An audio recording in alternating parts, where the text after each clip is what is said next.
We are so pleased to have Professor Amaney Jamal here with us. She is director of the Mamdouh Bobst, is that close? Yes.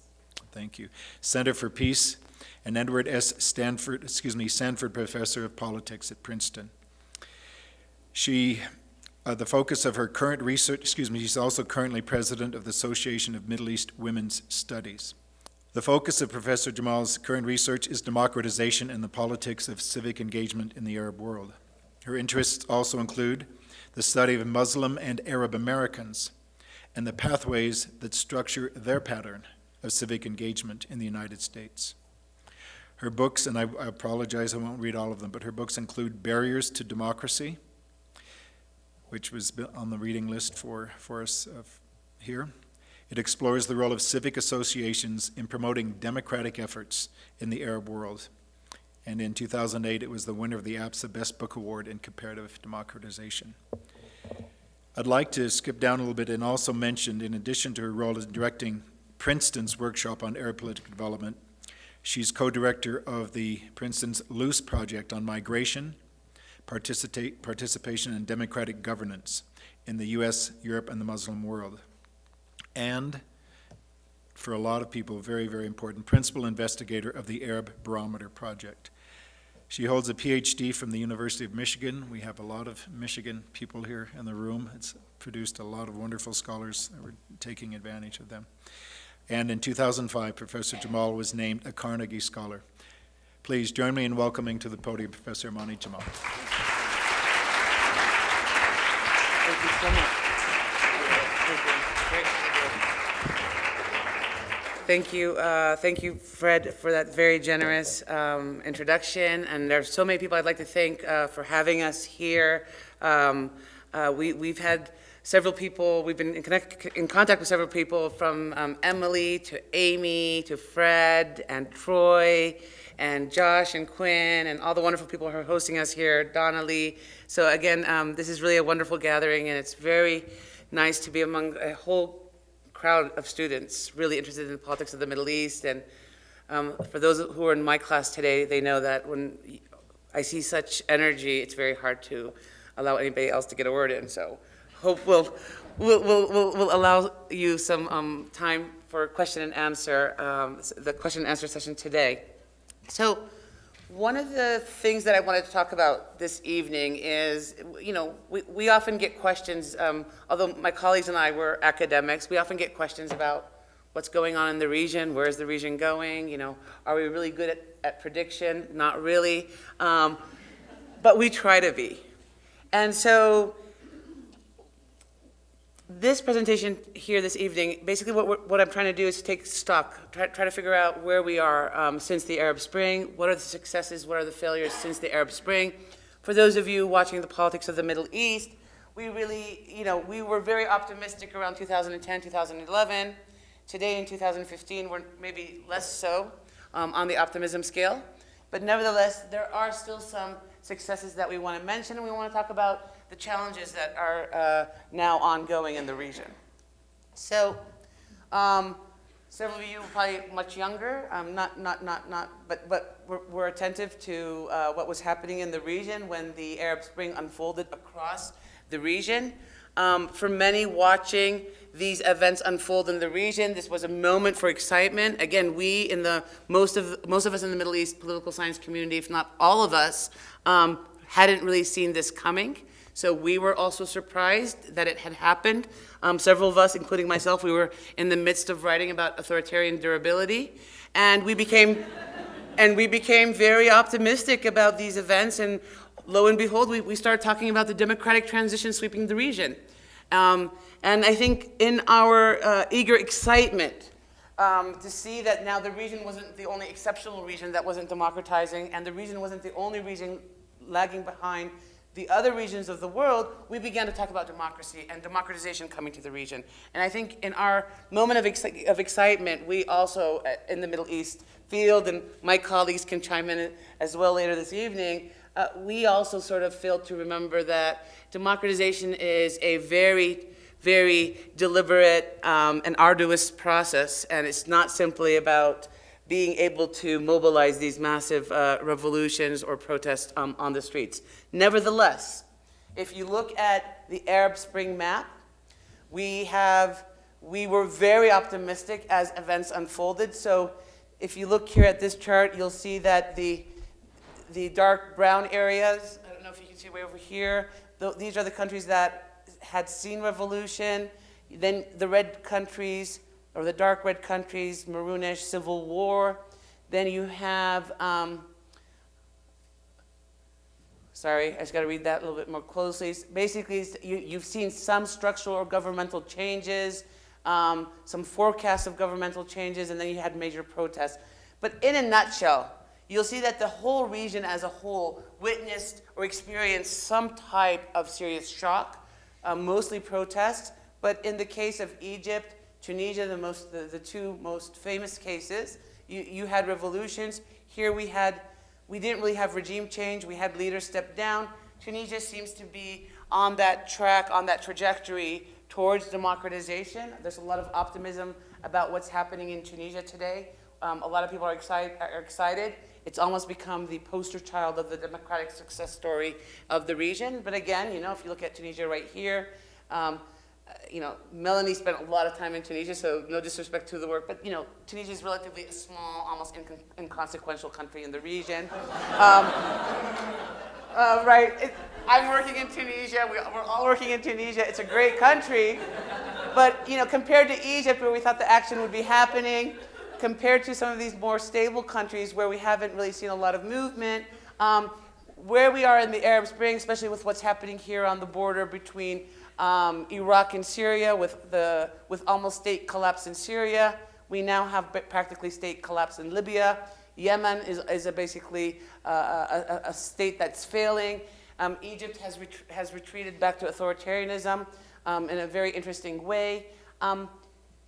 It's not a very rosy or optimistic picture today, unfortunately. And old cleavages and old powers that you thought were being weakened have now reemerged as major players, but are reemerging with more of a much more open and less shy ability to be authoritarian in your face. I mean, Saudi Arabia has really emerged as a key player in the region, but almost every single conflict in the region where the Saudis are involved is a conflict that is taking us back on the authoritarian roadmap. So, really quickly, we often get asked, so what happened? Why did the Arab Spring happen when it did? Why did it happen in 2010? Why didn't it happen during the third wave or what's called the fourth wave? Why did it happen in 2010, 2011? And there are a lot of explanations out there. I mean, some of them are about period shifts, that you had really bad economic crisis to begin with, and things just gradually worsened. In an era of social media and globalization, we're hearing about the effects of social media, the effects of the internet, the effects of being on Facebook and YouTube and Twitter, that in this era of mass media, you've raised the expectations of citizens. So now you had this new cohort of citizens who were really moved and also aggrieved, sharing the grievances and of the economic problems facing the region, not being able to find adequate employment, so that you had this raised expectations because citizens in the region began to see that other citizens across the world were living, were enjoying better living circumstances and things of that sort. So at least among the youth population, there's the argument that you had this heightened expectations about what constitutes a healthy relationship with your own political system, if you may.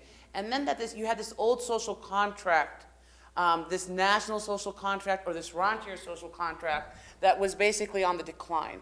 And what does that mean? If you look at the 60s and 70s, the history of the Middle East, the 60s to 70s, you had these old social contracts where more or less states would try to provide these security nets, these welfare packages, would try to guarantee employment for their citizens.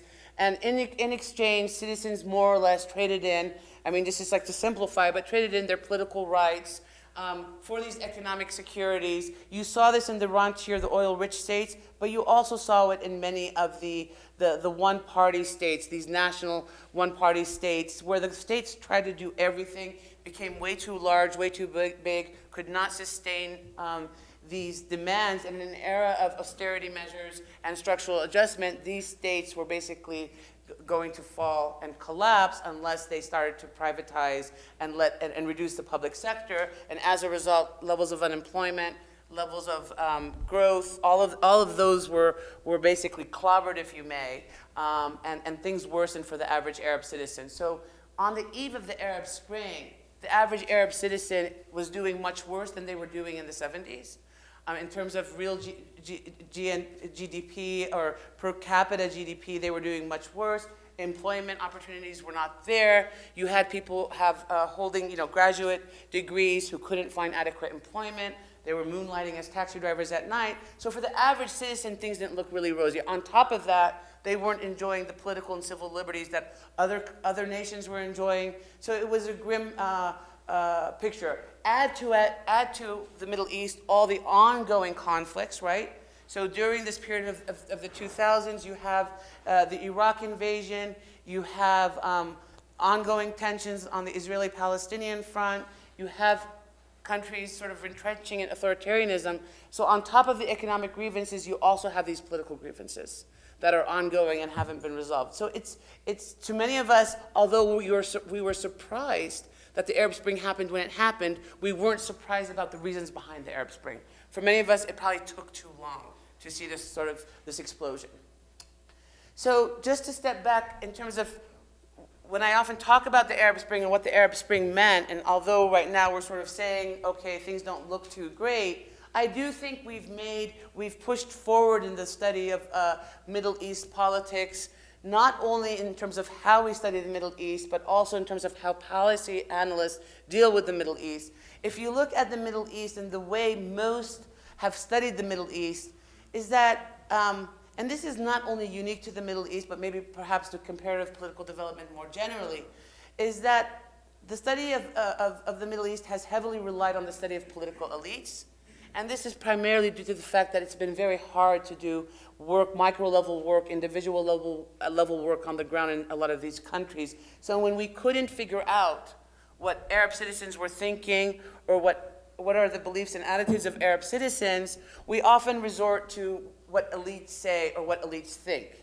So it becomes very easy to basically draw a lot of conclusions about an entire polity or an entire country or about an entire faith community based on what a few elite might say or do. And this is disadvantaged the way, in my opinion, the way we understand the Middle East, but also the way other societies, including the West, understand the politics emanating from the Middle East.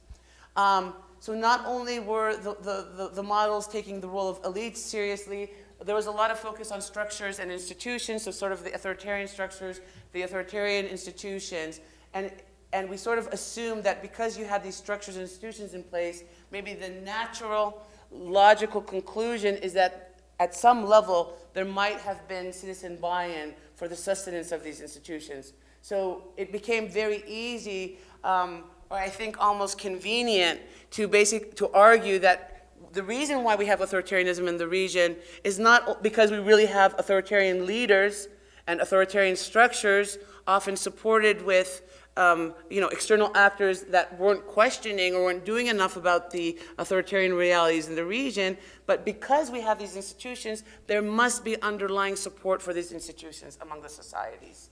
And because we couldn't really test this, we were often drawing these conclusions about the religion or certain aspects of the religion in terms of sustaining the authoritarian structures. We didn't have a lot of micro-level data. I mean, when I was a student of political science at Michigan, and I was working with Mark Tessler, and many of you know that Mark Tessler was doing a lot of public opinion work earlier on in his career. But by the 1990s, when I was a student and I wanted to employ public opinion data, the number one thing I would often get, or the number one concern I would get from some of my mentors was, well, you're working in an authoritarian setting. Who cares? Who cares about public opinion, right? Why does public opinion matter in a context of the Middle East when the structures and the institutions will not allow, the expression of preferences is not going to matter for political outcomes. And so this was a huge challenge. So when I went on the job market, I remember that this was one of the questions I would often get, which is like, in authoritarian countries, nobody cares about public opinion. So what I often say now is that I think since the Arab Spring, we can no longer say that public opinion doesn't matter. I think both policymakers, political elite, external actors, even us the way we study the Middle East, we're far more attentive now to this idea of public opinion and what are the public preferences of the average Arab citizen in the region. So what does the average Arab citizen say in the region, and what were the major grievances around the Arab Spring? So what we know for sure, and because we have now public opinion data, and I'll talk just about that in just a bit, is that the vast majorities of citizens who are taking to the streets, who are going to the streets, we're not talking only about democracy and human rights. We're not only talking about economic opportunities, but they had this bundle of grievances, what they call the social justice issues. They were demanding more social justice, or idala ijtimaiya, And so this was sort of wrapped up in this idea of more dignity, that Arab citizens had lost their dignity, or their dignity had been stripped away because of the authoritarian realities that they were subjected to. Again, not only the repression, but the lack of economic opportunity, the lack of political opportunity, and in all aspects of life. So when they were talking about social justice, when citizens are talking about dignity, they're talking about social justice as dignity in all aspects of life, including the economic, the social, and the political. So I argue that it's more important today to understand Arab public opinion than ever before, especially because if we want to learn from past mistakes, we shouldn't ignore Arab public opinion, right? For those of us who were doing some public opinion work before the Arab Spring, we knew that the situation was dire. We knew that sentiment was very negative. We knew that people were very bitter, and that sort of went unaccounted for. But if we want to understand the nature and the trajectory of the transitions and where they might be going, if we want to understand the nature of the protests themselves, what were people demanding, what do they want, and who was making the demands, right? And we also want to know more about the nature of existing outstanding grievances and what we might do to address those grievances. We really need to look back or look to public opinion. Okay, so I really apologize about this slide, but it's important. So just one moment before I subject you to this really horrendous slide. If you were watching CNN or Fox or even Al Jazeera in the early days of the Arab Spring, a common theme emerged, which is basically when asked why was the Arab Spring happening right now, who was participating in the Arab Spring, who was out there demonstrating, it was almost the consensus emerged that, well, you have this new demographic in the Arab world. This new demographic is more youthful, is more cosmopolitan, is more universal. It's probably, this youth cosmopolitan cohort has been exposed to some of these democratic values in the world. And basically you have a transition at the micro level in the region, and that's why we're seeing demands for more democracy. So the reason why we didn't see democracy, by implication, the reason why we didn't see demands for democracy before is that the previous generations weren't as democratically oriented. So that was the implication. And this was a new youth generation. It was more secular, that was the language used. It was more secular, it was more youthful, it was more democratic, it was more in keeping with a modern world. And this was basically a common statement that you heard all the time, although nobody ever substantiated it with statistics. So we have data in the Arab Barometer. Luckily, there's like some of the best things that will happen to you in your life will happen by chance. Trust me. So we were already just about to go in the field in several Arab countries, and we had secured funding, which never happens. We had secured funding to do countries that we weren't given permits to do survey work in. So we had funding for Egypt, for example. But we could not get the government to approve how we're going in and doing public opinion work in Egypt under Mubarak, right? I mean, they said we can go in and ask about like levels of education, like, are you educated or not? But we couldn't ask about opinions about the government. So then the Arab Spring happened and we had our funding, so we had already mobilized we had our teams in place, so we went in. And so a few things, the reason why I want to show you this is not because you have to know all of this, is because I do want to show a few things about some of the things that emerged from the way the media covered the Arab Spring and the actual reality. So we have data here on the population, the entire population of Egypt, the entire population of Tunisia, and I know you can't see it, so sorry, but trust me. And then here is the percent of protesters in Egypt and the percent of protesters or demonstrators in Tunisia. So we can compare the protesters to the population to see where they varied. So on the first thing, in terms of the youth, whether these were youth-driven uprisings or protests or whatever you want to call them, in Egypt, the protest population was not different from the population. The same percentage of the population that is youthful between the age of 18 to 24 is the same percentage of the population that protested. So this was not driven by a younger cohort in Egypt. In Tunisia, it was. In Tunisia, it was youth-driven. So that's the first thing. The second thing is, a lot was said about it was a poor man's revolution initially. These were the poor people taking to the streets. When we look at some of our indicators on income, what you'll see is that, where is that? Well, if we look at education as our proxy, you'll see that at least in Egypt, it was the citizens who were more educated who were out there protesting. So this is our proxy for income. So about 20% of the population, 19% of the population hold bachelor's degrees or more, bachelor's degrees. Of the population that protested, 46% held bachelor's degrees. So it was disproportionately more educated. So in many ways in Egypt, these were, sorry. There's a lot of data here, sorry. These were middle class revolutions. In Tunisia, that was less of the case, but nevertheless, it was also disproportionately more educated. So it was the more educated segments of the population who were out there protesting. If you look at this idea that the protest population was more secular than the population, that's not substantiated. The protest population was just as religious as the full population.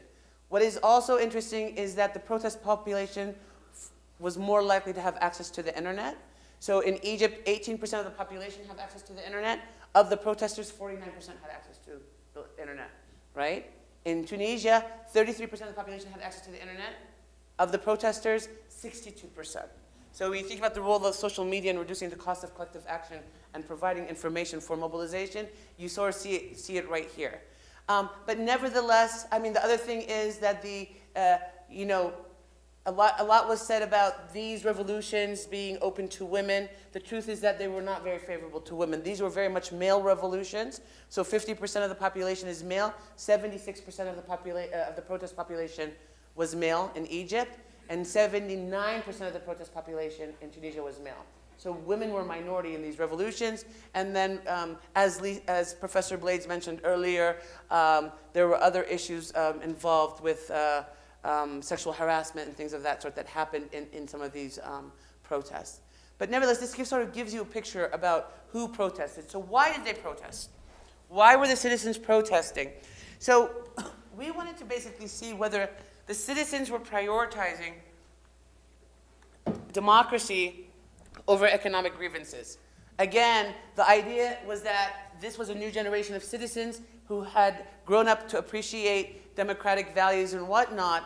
But the truth is, when you look at both Tunisians and Egyptians and the reasons why they provide for protest, it's about improving the economic situation. 37% of the protesters in Egypt want to improve the economic situation.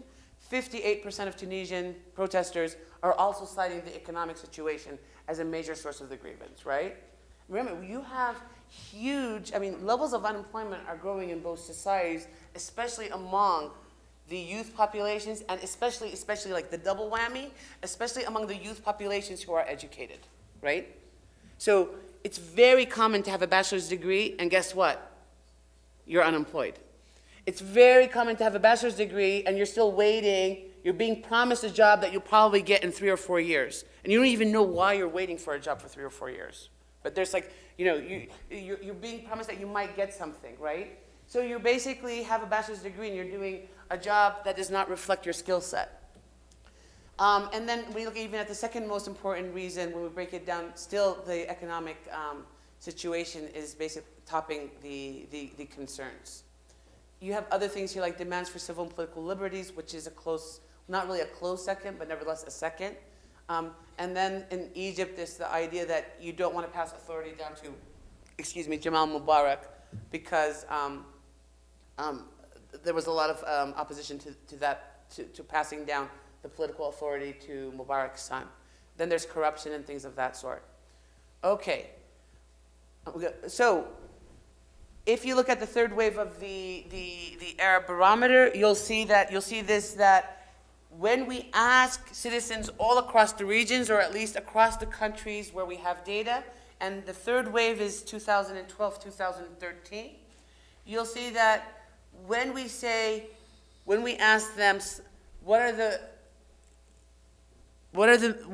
the 2 most important challenges facing the country, you'll see that the economy comes up on top, and it comes up on top in the 2 revolution countries, right? So the 2 countries where we had revolution are the 2 countries that are citing the economy as the most important challenge. Of course, Morocco is a close third.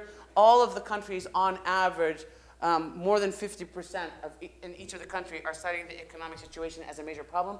But this is cause for concern, right? This is 2000. We're surveying now in 2012 and 2013, and you still have about 80. I can't see really well. About 85% of the population in both Egypt and Tunisia, slightly more in Tunisia, saying that the economic situation is bad. And so if we know that they protested, when they protested, they were citing that the economic situation was the problem, and still about 85% of the population is saying that the economy is something that's bothering them.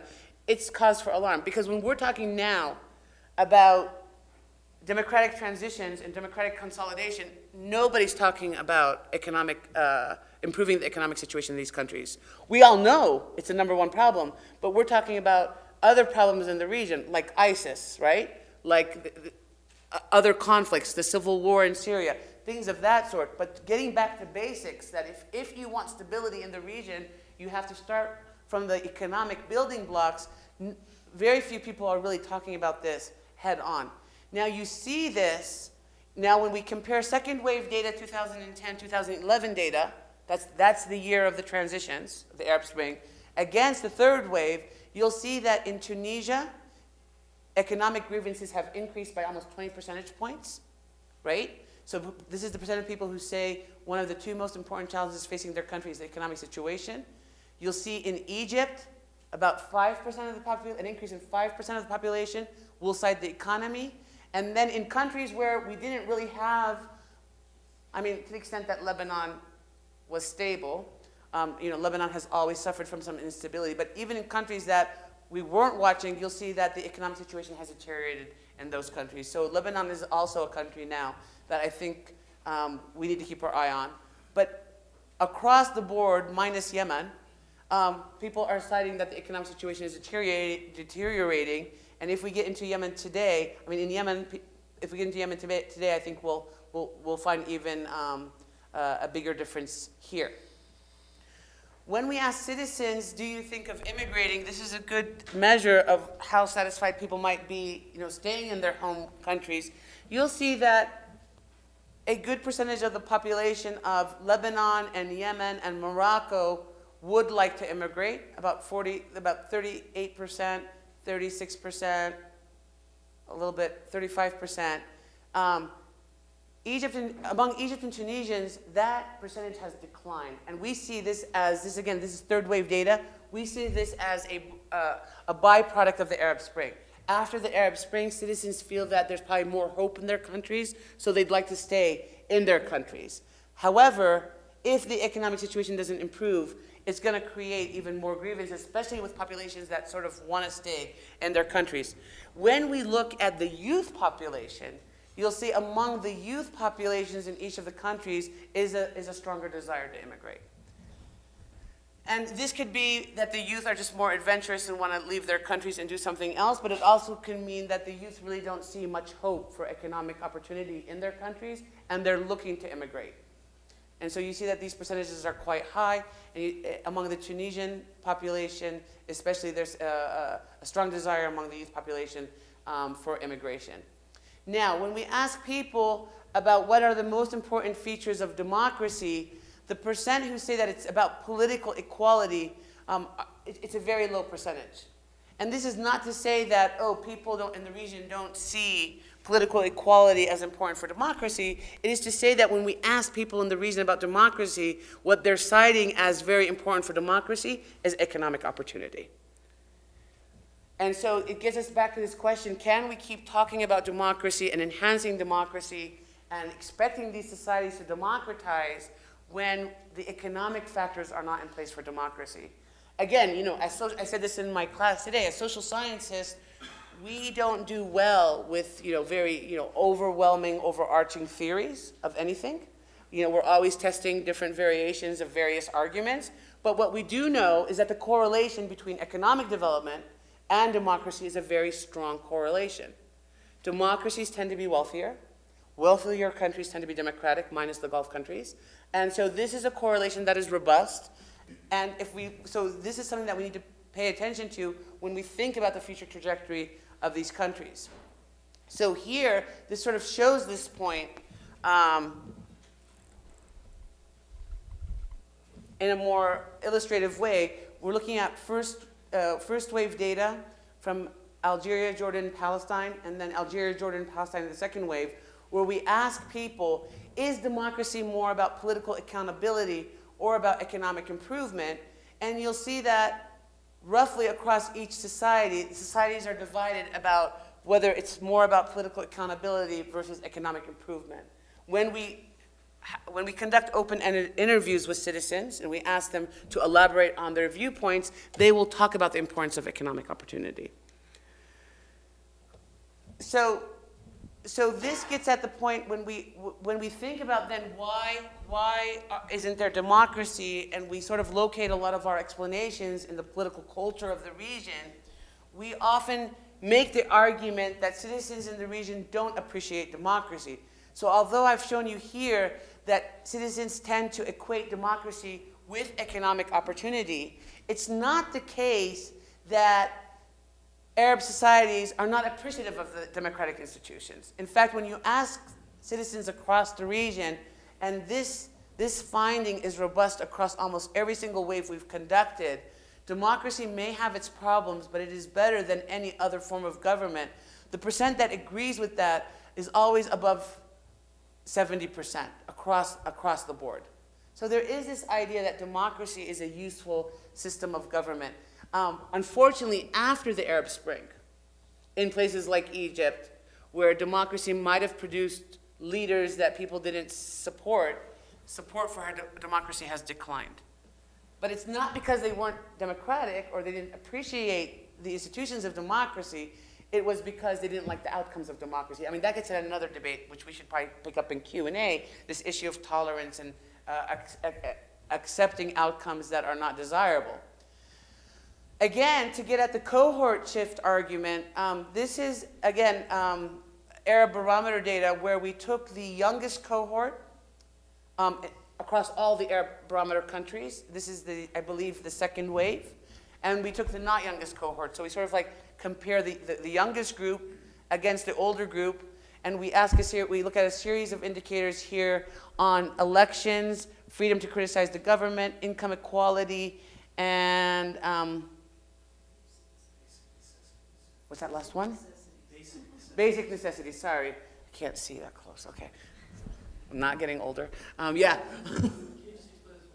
Yes. It starts high and then goes low. Okay, so in this group over here, it's all the younger generation in the Arab barometer across the region.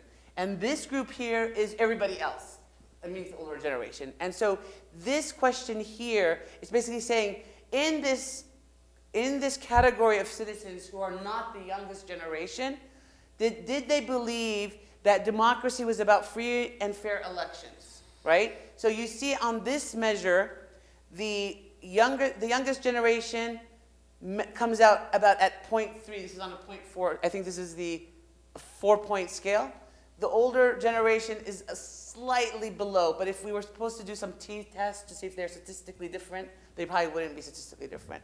If you ask the youngest cohort against the oldest cohort, is democracy about the ability to freely criticize the government, you'll see that the youngest cohort is very similar to the oldest cohort in that opinion. Is democracy about reducing income inequality or increasing income equality? Again, you see that there's comparable results. Where there's probably more of a difference is on this score, which is democracy about the government providing basic necessities for citizens? You'll see that the older generation believes the government should do more. I think the younger generation does not. But that's probably because the younger generation did not grow up under the social contract and has sort of dampened its expectations about what governments will do to begin with. But the point is, it's not the case that the youngest cohort is more democratic than the older cohort, or it's radically different. So, when we look at Egypt and Tunisia, again, to use the same 1 step forward, 2 steps back that we were using in class, with the Arab Spring, have we taken 1 step forward and 2 steps back? Have we taken 2 steps forward and 1 step back? We need to really understand the economic conditions underlying the Arab Spring protests and revolutions. Up until now, the economic conditions haven't improved. If we even take Tunisia, which is the poster child success story, the levels of unemployment today in 2015 are worse than what they were than in 2010, especially among that youth population. So these economies are still waiting to be jump-started. They're in dire need of some kind of political economy programs, projects, trade, investment. I know Melanie is thinking about these things a lot of the time, but nevertheless, hopefully we'll have, hopefully the task force that you guys will have some recommendations for us tomorrow. What? They're going to solve everything. Yes, because if you can solve this, it might be very useful. We don't want the one success story to disappear, even though it's like a little dinky Tunisia in North Africa. We need to be monitoring, we need to be monitoring mass public opinion to gauge where the levels of tolerance are, not only on the political scores, but also on the economic circumstances. And there are going to be heightened expectations, and there's going to be this need to be to see whether these populations are going to be able to exercise patience during these transitions. And then one other thing that I do want to mention, when we often talk about Tunisia as a success story, we talk about the fact that its history, its colonial history might have been different, the nature of its Islamist opposition might have been different, its history, its civil society history might have been different, but one of the things that also Tunisia has been relatively immune from is foreign interference. Most foreign countries have not intervened very much in Tunisia's history, and therefore people will argue and have been making the argument that because you don't have external actors who are invested in any one particular outcome, it's sort of probably one of the reasons why the Tunisians were able to come together to solve their own problems, even when they had internal crisis and the possibility of internal breakdown. I mean, unlike the situation in Egypt. When we poll people about the extent of what foreign interference does for political reform efforts, you'll see that whether substantiated or not, the vast majority of citizens across the board believe that foreign interference has harmed reform efforts in the region. You see this in Lebanon, you see this in Palestine, you see this in Jordan, Yemen, Egypt, Algeria, Tunisia, and Morocco.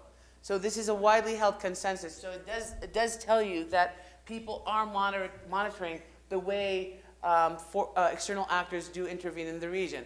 So what does some of this sort of intervention look like? These are some graphs I'm borrowing out of my book of Empires and Citizens. So when you look at one dimension of foreign interference is military troop deployments, right?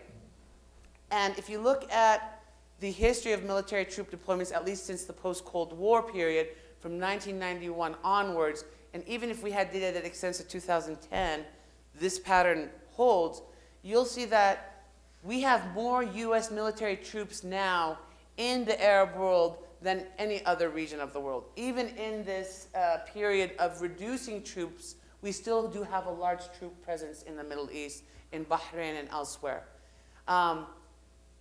This graph excludes Iraq and Kuwait. If we include Iraq and Kuwait, you'll see that it just blows this chart apart.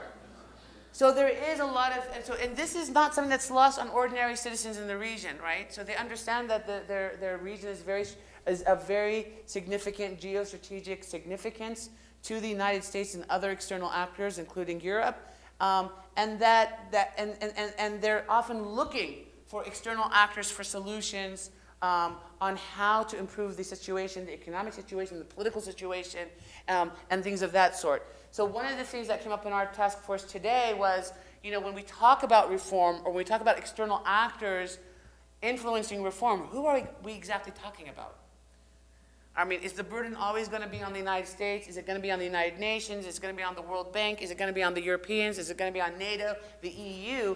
But I suppose it's fair to say that since the U.S. is probably one of the most entrenched regions or countries in the region, a lot of the responsibility, or at least people are looking for the U.S. for some of these solutions, although they might be impossible. So some of the successes of the Arab Spring is that public opinion does matter. Citizens, I think, are now finally included in the equations.